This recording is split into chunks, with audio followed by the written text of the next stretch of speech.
Salutations à toutes et à tous, bienvenue dans ce nouveau numéro des Vendredis d'Histoire où j'ai décidé de vous lire Djampiru de Gustavo Roldán, illustré par Raúl Nieto Guridi et édité par les éditions Chocolat Jeunesse, que l'on remercie au passage pour l'autorisation de lire leurs histoires. Alors à votre avis, qu'est-ce qui va arriver à Djampiru?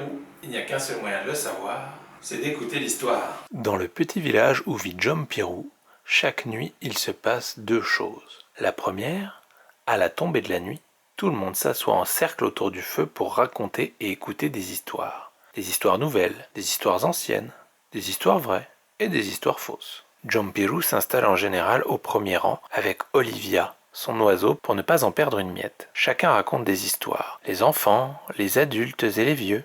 Et les auditeurs en écoutent chaque mot avec beaucoup d'attention. Et la seconde, tard dans la nuit, au beau milieu d'une de ces histoires, la terre commence à trembler. Tremblent les arbres et tremblent les murs, et les villageois effrayés courent se mettre à l'abri dans leur maison jusqu'au lever du jour. C'est ainsi, nuit après nuit. Mais une nuit, il s'est produit autre chose, quelque chose dont chacun, dans le village de Djampiru, se souviendra longtemps.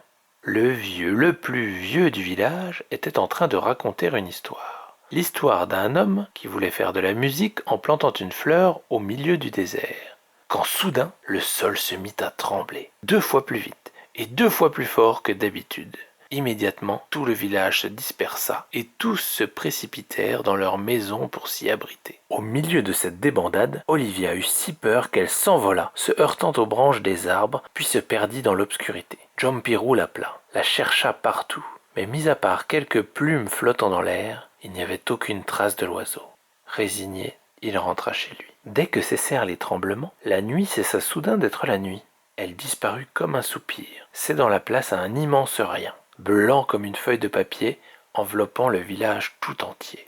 Après quelques minutes, les tremblements reprirent, mais s'éloignèrent, puis petit à petit se turent. « Que s'est-il passé ?» se demandaient les villageois. « La nuit a disparu, le jour l'a remplacé d'un coup. C'est pire que le jour, » dit Djampiru. « C'est tellement blanc que ça éblouit. La lumière se glisse à travers les fissures des toits, passe sous les portes et même dans les lézardes des murs. Elle arrive même à passer sous nos paupières fermées. » « Comme si les tremblements de terre ne suffisaient pas. Et maintenant ça !» protesta le père de Djampiru. « En plus, Olivia a disparu, papa. »« On cherchera ton oiseau demain, fils. Pour l'instant, rentrons. » Un jour passa, puis 2, puis 3, et tout était pareil. Du blanc partout. Les villageois, enfin décidés à sortir de chez eux, erraient çà et là, en colère, morts de sommeil et les yeux tout rouges. Personne ne parvenait à dormir avec toute cette clarté, et l'oiseau de Djampiru restait introuvable. « Nous devons découvrir par la faute de quoi, ou de qui, tout cela est arrivé, » dit quelqu'un. « Bien dit, » lança un autre. « Nous devons organiser une expédition sur le champ, » cria le père de Djampiru. « Bon, ce n'est pas si grave après tout, »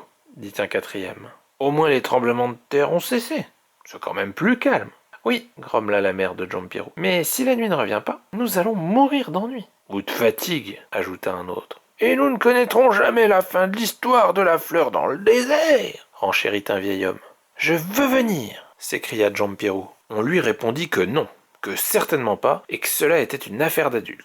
On prépara de l'eau et de la nourriture pour l'expédition, et on ordonna aux enfants de rentrer chez eux et de n'en sortir sous aucun prétexte. Enfin, les adultes se mirent en route, vers l'ouest, avec en tête l'idée d'avancer en spirale dans le sens des aiguilles d'une montre pour balayer toute la zone. Djampiru s'assit sur le sol, devant la porte de la maison. 3 nuits sans les histoires autour du feu. Les adultes partis et les autres enfants tenus de rester chez eux. Quel triste tableau. Et puis son oiseau Olivia lui manquait. Il tenta de se divertir un peu en griffonnant sur le sol, puis décida de partir se promener dans le village. Devant le foyer éteint, il se rappela comme c'était bien, et combien ça lui paraissait loin désormais. Il se dirigea vers la forêt qui s'étendait à l'est du village. Puisque les adultes étaient partis vers l'ouest, et qu'il n'avait rien de mieux à faire, il s'enfonça dans le bois pour chercher son oiseau et, accessoirement, pour essayer de comprendre ce qui était arrivé à la nuit. La forêt, autrefois si pleine d'ombres noires, n'était plus à présent qu'un ensemble d'arbres sur un sol blanc, sous un ciel blanc, dont la lumière blanche filtrait entre les feuilles. Lentement, en cherchant sur chaque branche un signe de son oiseau,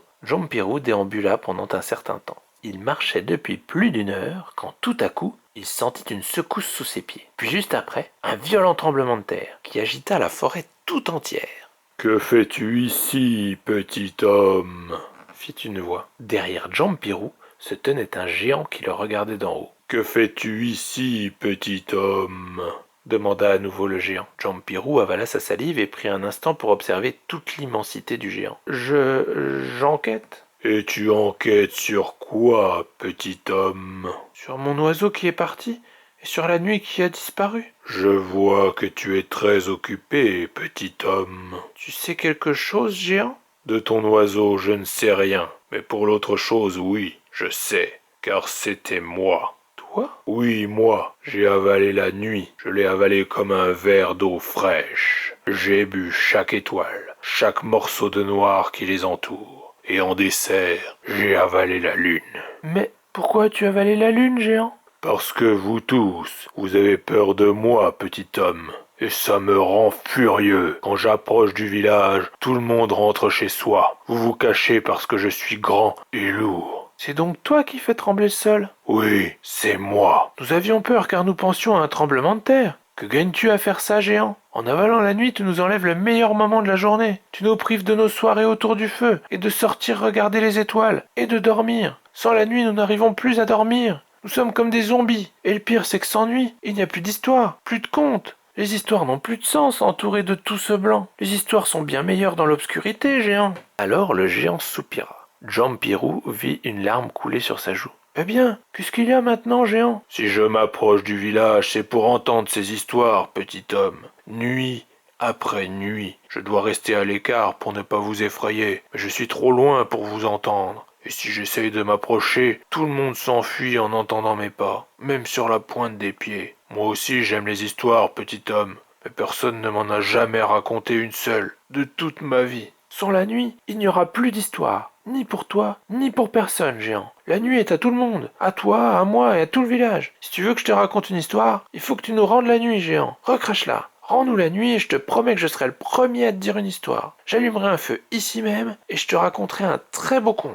Ensuite, nous irons ensemble au village. Tu y seras bien accueilli parce que tu seras avec moi. Et toi aussi, tu auras plein de choses à nous raconter. Jusqu'ici, nous n'avons jamais entendu d'histoire de géant. Convaincu, le géant prit une grande respiration, puis il se mit à souffler, souffler et souffler. La nuit apparut dans sa bouche, comme un ballon noir se remplissant petit à petit d'étoiles. Et enfin, quand le grand manteau noir recouvrit à nouveau le ciel, réapparut la lune, suivie d'Olivia, qui vint se poser juste à côté de Djampiroux. Aussitôt, ils entassèrent tous les trois des branches et des feuilles mortes pour allumer un feu. Alors, tandis que montaient les premières flammes, Djampiroux se mit à raconter au géant l'histoire de l'homme qui voulait faire de la musique en plantant une fleur au milieu du désert. Fin. Alors ça vous a plu? Vous avez vu, au final, les tremblements de terre étaient seulement causés par le géant qui voulait écouter des histoires comme les autres, et il n'y avait donc pas de raison d'avoir peur, puisqu'il ne leur voulait pas de mal, mais au contraire, être en leur compagnie. On voit également que même si la nuit ça peut faire peur, qu'il y ait des tremblements de terre ou pas, c'est indispensable déjà pour pouvoir se reposer, mais c'est également le moment idéal pour raconter des histoires. Quel que soit le type d'histoire, qu'elle fasse un peu peur ou non, et même si ça reste chouette d'écouter des histoires à tout moment de la journée, le soir c'est encore meilleur, surtout avant de se coucher. En tout cas, ça nous a également prouvé que Djampiroux n'a pas eu peur, il est parti tout seul à l'aventure pour essayer de sauver le village, et au final c'est lui qui a réussi puisqu'il est parti du bon côté et qu'il a réussi à élucider les mystères et surtout à faire en sorte que la nuit revienne. En écoutant le géant et en n'ayant pas peur de lui, parce que c'est pas sûr que si ça avait été les adultes qui avaient trouvé le géant en premier, ça se serait passé de la même façon, parce que souvent ces derniers, quand ils ont peur, ils ont tendance à faire des bêtises comme attaquer les autres, etc. En tout cas, c'était une très belle histoire qui nous a permis également de voir que c'est pas parce qu'on est différent, qu'on peut avoir l'air un peu effrayant ou autre, qu'il faut pour autant chasser les géants. Donc voilà, sur ces bonnes paroles, il ne me reste plus qu'à vous souhaiter une excellente journée, un excellent week-end. J'espère que la semaine de la rentrée s'était bien passée, et je vous dis à la semaine prochaine pour une nouvelle Vendredi Histoire. Salut!